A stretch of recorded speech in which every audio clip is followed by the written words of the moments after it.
Rajasthan display news की team Ganganagar विधानसभा में मौजूद है और हमारे साथ गंगानगर विधानसभा से भाजपा टिकट के प्रबल दावेदार राजकुमार सोनी जी है।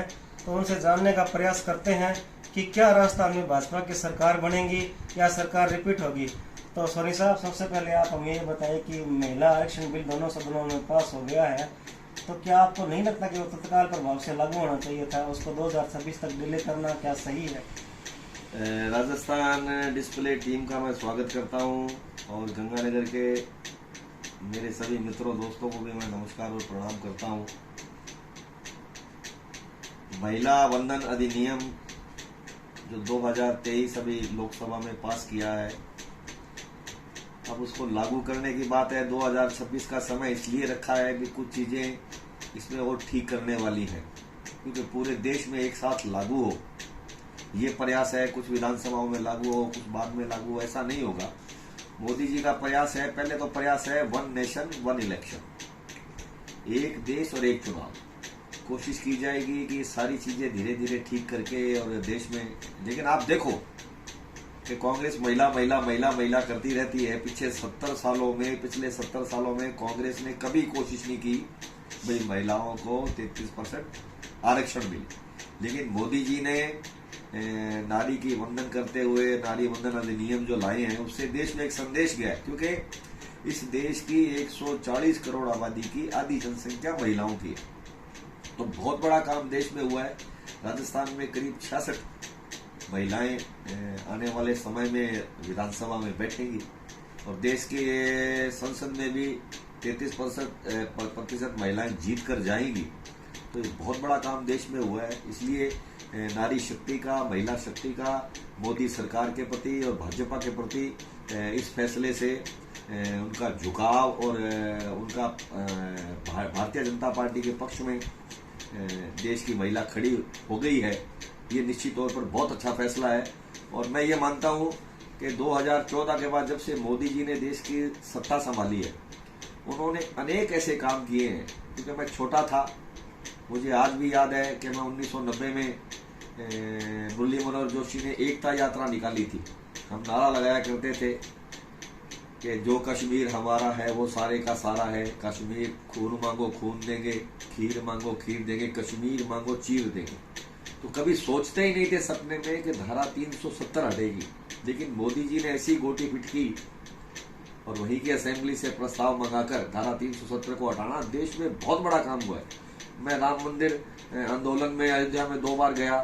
1990 में 30 अक्टूबर की जो कार सेवा हुई, उसमें मुझे कार सेवक के रूप में यहाँ गंगानगर से 78 कार सेवकों का जत्था गया था, जिसमें वाहिनी प्रमुख हमारे एडवोकेट गौरी शंकर जी गुप्ता थे। उन्होंने मुझे दिल्ली जाकर के पता लगा कि मुलायम सिंह ने बड़ी सख्ती कर रखी है। वहाँ ये मुलायम सिंह का चैलेंज था कि अयोध्या में परिंदा भी पर नहीं मार सकता, कार सेवकों को घुसने नहीं दिया जाएगा। तो संघ वालों ने वहीं दिल्ली रेलवे स्टेशन पर भी प्लानिंग करके मुझे दूल्हा बना दिया, दूल्हों का श्रृंगार करके मुझे एक दूल्हा के रूप में। क्योंकि जीवन में मेरी दो बार शादी हुई है। एक बार तो शादी मेरे जीवन में हुई है कि मैं मेरी पत्नी को लेकर आया, दूसरी बार शादी मेरी राम मंदिर आंदोलन को लेकर हुई, मुझे दूसरी बार दूल्हा बनाया गया। ये ठीक है कि मैं दुल्हन लेकर नहीं आया, लेकिन राम मंदिर के लिए मैं वहां गया, कार सेवा में शामिल हुआ। और उसके बाद दूसरी बार जब 6 दिसंबर 1992 को वो बाबरी ढांचा तोड़ा गया, तो 4 दिसंबर को मैं फिर अयोध्या पहुंचा था 1992 में। उस कार सेवा में भी शामिल रहा था और मैंने उस ढांचे को तोड़ने में मेरी भी चावल के दाने जितना योगदान है। तो मैंने पार्टी के लिए वर्षों से काम किया और मैं सोचता, जीवन में सपने में नहीं सोचा था कि देश में इतने लंबे समय से, करीब 498 साल से तो मसला चल ही रहा था राम मंदिर को लेकर, कि राम मंदिर बनेगा कि नहीं बनेगा। जहां भगवान श्री राम का जन्म हुआ है उस भूमि पर बनेगा कि नहीं बनेगा। लेकिन मोदी जी की दृढ़ इच्छा शक्ति के चलते वहां राम मंदिर का निर्माण हो रहा है। और इसी जनवरी में 2024 जनवरी में वो देश की जनता, देश विदेश की जनता के दर्शनों के लिए खुल जाएगा। तो ये बहुत बड़े काम हुए हैं मोदी जी के शासन में। मोदी जी का कोई काम देख लो आप। मोदी जी ने चाहे वो उज्ज्वला योजना के तहत गैस कनेक्शन देने का मामला था, तो ऐसे बहुत से काम है। प्रधानमंत्री आवास योजना है, जन धन योजना है। मोदी जी ने बहुत काम किए हैं, सारे काम लगभग मोदी जी ने किए हैं, जैसे अभी आपने गिनाए। लेकिन अब जैसे महिला आरक्षण की बात करते हैं, सभी पार्टियां बात करती है, लेकिन अभी जो पिछला विधानसभा चुनाव था उसमें 11 जिले ऐसे हैं जिसमें से एक भी मतलब महिला विधायक नहीं है। तो भारतीय जनता पार्टी ने वहाँ महिलाओं को टिकट क्यों नहीं दी, इसके बारे में आपका क्या मानना है?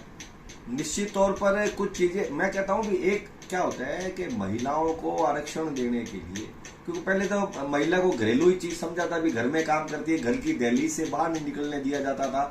जब से भाजपा सत्ता में आई है, भाजपा ने घूंघट प्रथा को खत्म किया है, महिलाओं को प्रधान बनाया है, महिलाओं को जिला प्रमुख बनाया है। महिला 2 बार राजस्थान की 2 बार मुख्यमंत्री रही है वसुंधरा राजे जी। आज देश की राष्ट्रपति द्रौपदी मुर्मू देश की राष्ट्रपति है। ऐसी बात नहीं है। सुनो, राजस्थान में क्यों नहीं दी, क्या नहीं, ये क्या कारण रहे, ये देखो, जो चीजें जीवन में छूट गई पीछे झांकने से कोई फायदा नहीं है। अब कितना बढ़िया फैसला हुआ, आप उसको देखो। अब जो महिलाओं के लिए 33 आरक्षण जो था, महिलाओं के लिए तय कर दिया है, नारी बंधन अधिनियम कहता है, नारी शक्ति बंधन अधिनियम कहता है। तो कितना बड़ा फैसला हुआ है, पहले नहीं हुआ तो फिर क्या हुआ? अब कर दिया ना, किया कि नहीं किया? अब आगे देंगे ना। जी। अब पहले नहीं हुआ यार, फिर क्या हो गया? पहले नहीं हुआ तो कई दिन तो सूर्य उदय भी नहीं होता, बादल हो जाते हैं, बारिश हो जाती है, फिर क्या सूर्य उदय होना बंद हो जाएगा? नहीं सर, ठीक है, आपकी बात ठीक है, लेकिन अब आप हमें ये बताइए कि आज सभी भाजपा नेताओं को दिल्ली तलब किया है वसुंधरा जी समेत, तो कहीं ना कहीं भारतीय जनता पार्टी में गुटबाजी है और मुख्यमंत्री के दावेदार बहुत ज्यादा है।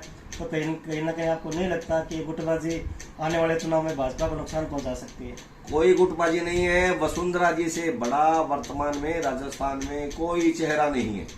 ये ठीक है कि पार्टी संसदीय बोर्ड चीफ मिनिस्टर तय करता है, लेकिन आज के समय में 8 करोड़ राजस्थानियों की चहेती नेता वसुंधरा राजे है। ये नहीं है कि बाकी नेता नहीं है, बाकी नेता अपने क्षेत्र में काम कर रहे हैं, अपनी रेंज में काम करते हैं, लेकिन वसुंधरा एक ऐसी नेता है राजस्थान की जिससे राजस्थान के 8 करोड़ राजस्थानी प्रेम करते हैं, उनके पक्ष में खड़े। तो क्या हम यह मान लें कि आप ये कहना चाहते हैं कि राजस्थान के अगले मुख्यमंत्री वसुंधरा राजे सिंधिया होगी?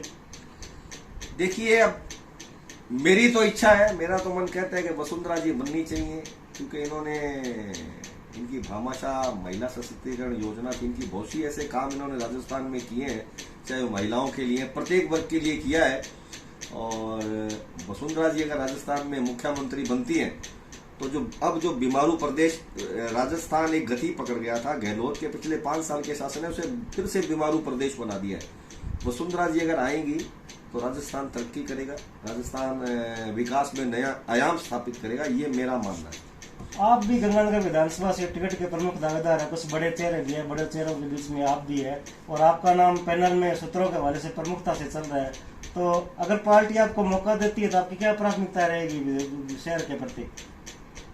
शहर में जो अब तक नहीं हो पाया, शहर में चुनाव, सड़कों, नालियों, छोटे छोटे कामों को लेकर रहते हैं, हम शहर को ऐसा शहर बनाएंगे, एक तो देखने में भव्यता लिए होगा, साफ सुथरा होगा, हरा भरा होगा, स्वच्छ होगा, आवारा पशु नजर नहीं आएंगे, ट्रैफिक व्यवस्था व्यवस्थित रहेगी, बस स्टैंड शहर से बाहर जाएगा, ये जो नया सचिवालय बन रहा है ये जल्दी बन जाएगा, सड़कें जो बनेगी उसमें भ्रष्टाचार नहीं होगा, सारी सड़कें सीसी रोड बनेगी, जो 555 करोड़ रुपए का सीवरेज डाला जा रहा है उसमें 1 पैसे का भ्रष्टाचार नहीं करने देंगे, उसको जो पहले खराब है उसको ठीक कराएंगे, आगे नया सही डलवाएंगे। तो शहर में जैसे बारिश के पानी की निकासी का मसला है, जब भी बारिश आती है सारा शहर डूब जाता है, लोगों के मकान गिर जाते हैं, गरीब बस्तियों में नुकसान होता है, लोगों के दुकानों में पानी चला जाता है, लोगों के गोदामों में पानी चला जाता है, लोग चिल्लाते रहते हैं, रोते रहते हैं, कोई सुनने वाला नहीं। इन सारी चीजों से भारतीय जनता पार्टी और कमल का फूल निजात दिलवाएगा। गंगानगर जिले में एक नशे की समस्या सबसे महत्वपूर्ण है। नशे के लिए आप भी संघर्ष करते रहे हैं, लेकिन अभी भी नशा बिकना कम नहीं हो रहा है और हमारे युवा पीढ़ी जो नशे की तरफ जा रही है, तो इसके बारे में आपके क्या प्रयास रहेंगे? निश्चित तौर पर नशा नहीं बिकना चाहिए और इसके पीछे कुछ तो समाज को भी अवेयर होना पड़ेगा। खाली अपन पुलिस प्रशासन के भरोसे छोड़ दे, ये ठीक है, पुलिस चाहे तो यहाँ एक सुई नहीं बिक सकती, नशा तो बहुत बड़ी बात है, लेकिन पुलिस के साथ जनता का और जनप्रतिनिधियों का सहयोग भी जरूरी है। अब खाली सोच ले कि पुलिस करेगी, ये ठीक है कि एसपी चाहे तो उसके इलाके में एक भी नशे की चीज बीड़ी नहीं बिक सकती, लेकिन जनता अगर पुलिस अधीक्षक के पीछे खड़ी है, जनता और जनप्रतिनिधि, तो जनता को भी इसमें सहयोग करना पड़ेगा, पुलिस को भी सख्ती से पेश आना पड़ेगा। हम सबको मिलकर आने वाली जो युवा पीढ़ी है उसको नशे से बचाना शहर के हित में है, समाज के हित में है, गंगानगर के हित में है और उन बच्चों के पेरेंट्स के हित में हम सारे मिलकर काम करेंगे। एक गंगानगर में नया आह्वान करेंगे, उसके लिए जगह जगह विचार गोष्ठियां लगाएंगे, लोगों से चर्चा करेंगे, युवाओं को बुलाएंगे, युवाओं से गेट टुगेदर करेंगे, युवाओं के बीच में बैठेंगे, युवाओं का ध्यान डाइवर्ट करने के लिए उनको रोजगार देंगे, उनको बहुत से ऐसे काम सरकार की तरफ से दिलवाएंगे, ना वो खाली रहेंगे ना वो नशा कर पाएंगे। ऐसी बहुत सी योजनाएं हैं जिनका समय आने पर उनको लागू करवाया जाएगा। यह गंगानगर विधानसभा से राजकुमार सोनी जो हमें बता रहे थे कि क्या इनकी प्राथमिकता होगी अगर इन्हें टिकट मिलती है तो। और इन्होंने अपनी मन की बात भी कही कि भी राजस्थान के मुख्यमंत्री वसुंधरा राजे सिंधिया बने तो अच्छा होगा, लेकिन आने वाले चुनाव में क्या होगा ये भविष्य के गर्भ में है और ये तो आने वाला समय तय करेगा कि किसकी सरकार बनती है और कैसे बनती है। राजस्थान डिस्प्ले न्यूज चैनल से नरेश पारिक, श्री गंगानगर।